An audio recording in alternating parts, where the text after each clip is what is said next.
Bismillahirrahmanirrahim. Assalamualaikum warahmatullahi wabarakatuh. Alhamdulillah wa syukrilillah wassalatu wassalamu ala rasulillah wa ala alihi wa sahbihi wa man tabi'ahu wa wala. Allahumma salli ala sayyidina wa nabiyyina Muhammad wa ala alihi wa sahbihi ajma'in. Alhamdulillah, bersyukur kita kepada Allah Subhanahu wa ta'ala, kerana dengan izinnya dan juga dengan limpah dan kurnianya sekali lagi pertemukan kita dalam siri-siri tazkirah dalam channel ini.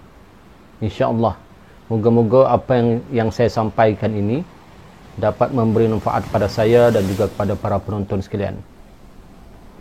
Kisah ini sebenarnya boleh menjadi sebagai tauladan kita, ya, betapa makbulnya doa ibu dan ayah, ya, kepada Allah Subhanahu wa taala.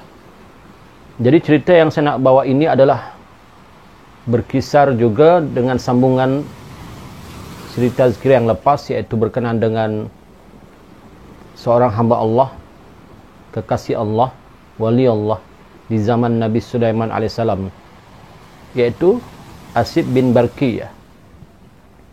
Saya petik cerita ini dalam satu kitab yang bernama Kitab Irsyadul Ibad, karangan Syekh Imam Zainuddin Al-Malibari.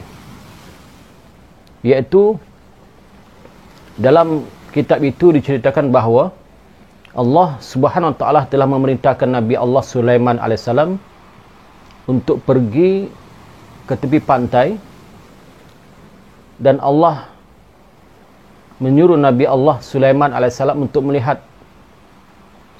sesuatu perkara, yang amat mengagumkan, ya. Allah perintahkan Nabi Allah Sulaiman pergi ke tepi pantai untuk melihat sesuatu yang amat mengagumkan. Subhanallah. Maka atas dasar itu Nabi Sulaiman alaihissalam pun keluarlah dan berjalanlah menuju ke tepi pantai, diiringi oleh bala tenteranya, iaitu di sebelah kanannya terdiri daripada jin-jin, ya, bala tentera dan rakyatnya di kalangan jin di sebelah kanan Nabi Sulaiman alaihissalam. Kemudian di sebelah kiri Nabi Sulaiman alaihissalam pula terdiri daripada tentera-tentera di kalangan manusia, ya, dan rakyat di kalangan manusia mengiringi Nabi Sulaiman alaihissalam. Bahkan burung-burung berterbangan di atas kepala Nabi Sulaiman alaihissalam, memayunginya daripada panas matahari. Subhanallah. Hebat Nabi Sulaiman alaihissalam ni, Allah bagi dia anugerah, ya, mukjizat yang hebat. Maka ketika sampai di pantai, Nabi Sulaiman pun melihat ke kanan dan ke kiri, ya, meninjau-ninjau di kawasan pantai itu. Nabi Sulaiman alaihissalam tidak dapat melihat sesuatu perkara yang Allah katakan amat, ya, amat mengagumkan, ya, ataupun ajaib. Maka lantaran daripada itu Nabi Sulaiman alaihissalam pun memerintahkan jin ifrit, ya, yang pertama untuk menyelam ke lautan, melihat-lihat kemungkinan yang Allah Subhanahu wa taala maksudkan itu berada di dalam lautan.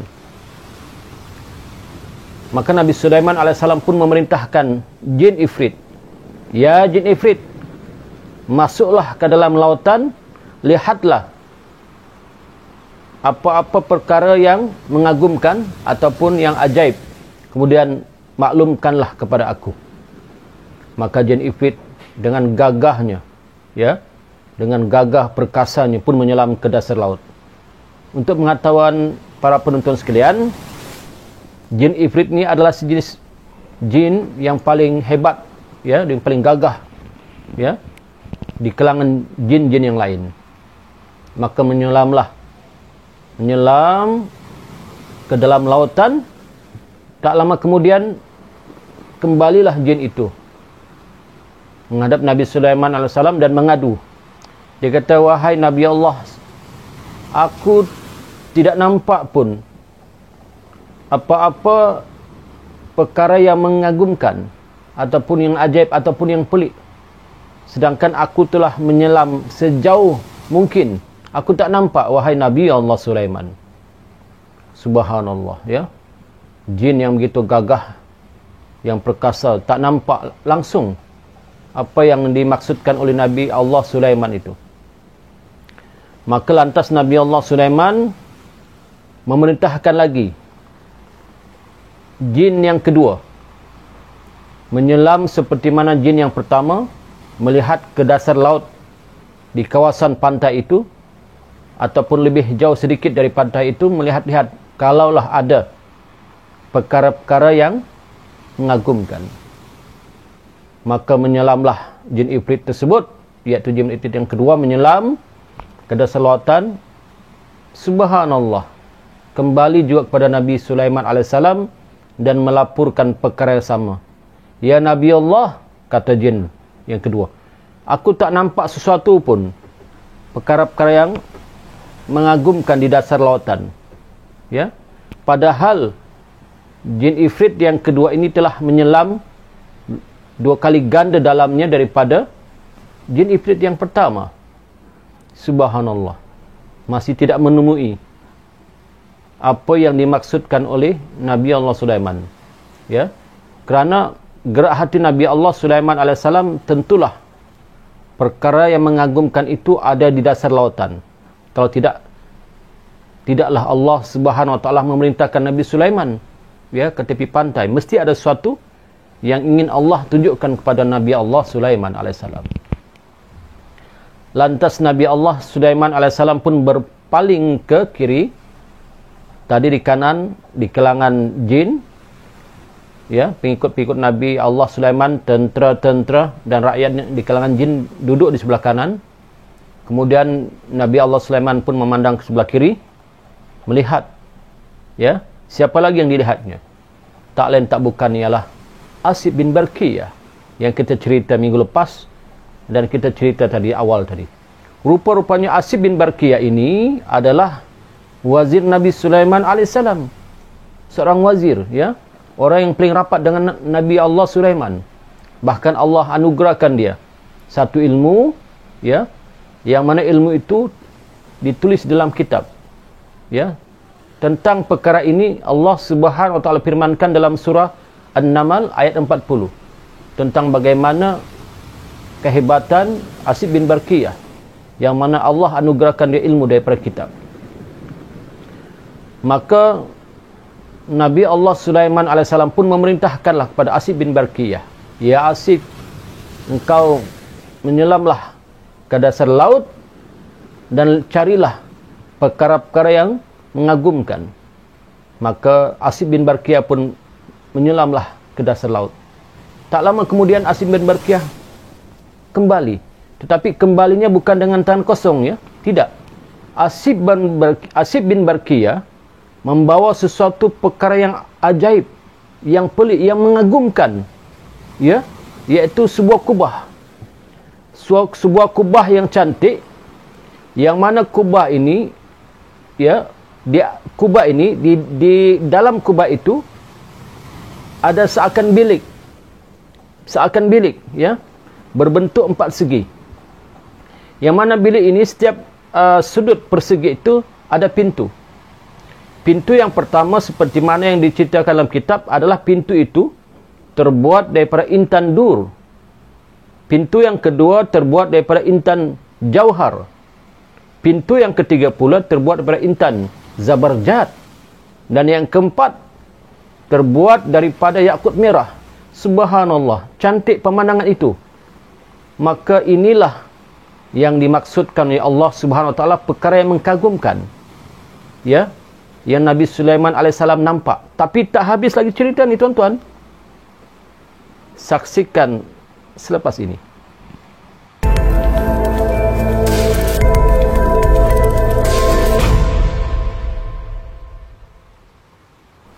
Bertemu kembali. Okey, selepas Nabi Allah Sulaiman alaihissalam melihat kubah yang dibawa oleh Asib bin Barqiyah itu, yang cantik itu, ya, maka Nabi SAW pun berjalan masuk ke dalamnya. Tiba-tiba sesuatu perkara yang pelik, yang ajaib, yang mengagumkan. Rupa-rupanya di dalam kubah itu ada seorang pemuda yang sangat tampan, yang berpakaian indah, yang cantik di dalam kubah, tengah menunaikan ibadah salat, betul-betul keadaannya di tengah-tengah kubah. Maka Nabi Sulaiman AS pun terus memberi salam kepada pemuda itu, dan dijawablah oleh pemuda itu. Kata Nabi Sulaiman, "Wahai pemuda, apakah gerangannya yang menyebabkan engkau berada di dalam kubah ini? Apakah sebab hingga engkau mampu tinggal di dalam kubah ini, kemudian tinggal pula di dalam dasar laut yang sangat dalam, yang mana para jin ifrit tak dapat menemukannya?" Maka berkatalah pemuda itu, "Ya Nabi Allah." Ya, pemuda yang soleh itu mengetahui bahawa Nabi Sulaiman itu adalah seorang nabi. Maka dia pun berkata, "Ya Nabi Allah, sesungguhnya aku dahulu mempunyai ibu dan ayah." Ya, kata pemuda itu, "Sesungguhnya ya Nabi Allah, aku dahulu mempunyai ibu dan ayah. Aku sangat taat kepada kedua ibu dan ayahku. Aku berbakti kepada kedua orang tuaku selama 70 tahun. Aku sangat mengasihi kedua orang tuaku. Aku sangat berbakti, aku menolong kedua orang tuaku. Selama 70 tahun aku berbakti kepada kedua orang tuaku. Kemudian, tak lama kemudian, ibuku jatuh sakit dan dalam keadaan ya yang hampir sekaratul maut, ya, naza, ataupun hampir meninggal dunia. Maka ibuku sempat berdoa kepadaku. Kata ibuku, "Ya Allah, panjangkanlah umur anakku ini. Ya Allah, sihatkanlah anakku ini. Ya Allah, ampunkanlah dosa anakku ini." Maka tak lama kemudian meninggallah si ibu. Hampir di masa yang hampir sama, ayah si pemuda ini pun sakit juga, ya. Sebab sebelum itu si pemuda ini telah memberitahu Nabi Allah Sulaiman bahawa dia mempunyai ibu dan ayah yang sangat uzur dan tua, yang sakit, yang mana ayahnya sudah tak mampu untuk mencari rezeki, ya. Duduk saja di rumah. Bahkan ibunya pula, ibu pemuda ini adalah seorang yang buta kedua matanya. Buta, ya. Jadi ibunya yang buta kedua matanya, ayahnya yang uzur, yang telah tua, yang tak mampu bekerja. Maka kedua orang tua inilah yang dijaga oleh pemuda ini. Sedang beberapa hari kemudian, ayahnya pula jatuh sakit yang teruk, dan ketika hampir wafat, hampir meninggal dunia, maka ayahnya sempat berdoa kepada Allah Subhanahu Wa Taala. Di antara doanya, kata pemuda itu menceritakan kepada Nabi Allah Sulaiman, "Ya Allah, ya Tuhanku,